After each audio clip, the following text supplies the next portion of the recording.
તમે ચા પીતા હો અને તમારું બાળક બાજુમાં બેઠેલું છે તો તે પણ થોડીક ચા અથવા તો કોફી માંગે છે, તો શું તમે ચાની સાથે બિસ્કિટ બોલીને તેને આપો છો? તમને લાગે છે કે થોડીક ચામાં શું વળી નુકસાન થઈ જશે? તો આ વિડીયો ખાસ તમારા માટે છે. નમસ્તે પેરેન્ટ્સ, હું ડોક્ટર કમલેશ. આજે આપણે વાત કરીશું ચા અને કોફી અને બાળકો વચ્ચેનો સંબંધ. ચા અને કોફી એ બાળક માટે સ્લો પોઈઝનિંગ છે, એટલે કે એક મીઠા ઝેર સમાન છે.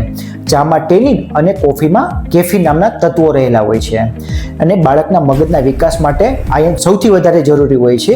જ્યારે બાળક ચા પીવે છે ત્યારે ચામાં રહેલું ટેનિન એ બાળકના આંતરડાના ખોરાકમાં મળીને આયર્નનું શોષણ નથી થવા દેતું, અને આયર્નનું એબ્ઝોર્પ્શન 60% કરતાં ઓછું કરી દે છે, જેનાથી બાળકને ગંભીર અનિમિયા થઈ શકે છે. અને બીજું, બાળકનું નાનું શરીર કેફીન પચાવી શકતું નથી, અને આ કેફીન તેની નર્વસ સિસ્ટમને હાઇપર એક્ટિવ કરી દે છે, જેનાથી બાળકની ઊંઘ પણ બગડે છે, હૃદયના ધબકારા પણ વધે છે અને ચીડચીડિયું પણ થઈ જાય છે. અમે તો પીતા જ હતા અને અમે તો પીવડાવ્યું જ હતું અમારા અગાઉના બાળકોને, આવું બહાનું નહીં ચાલે.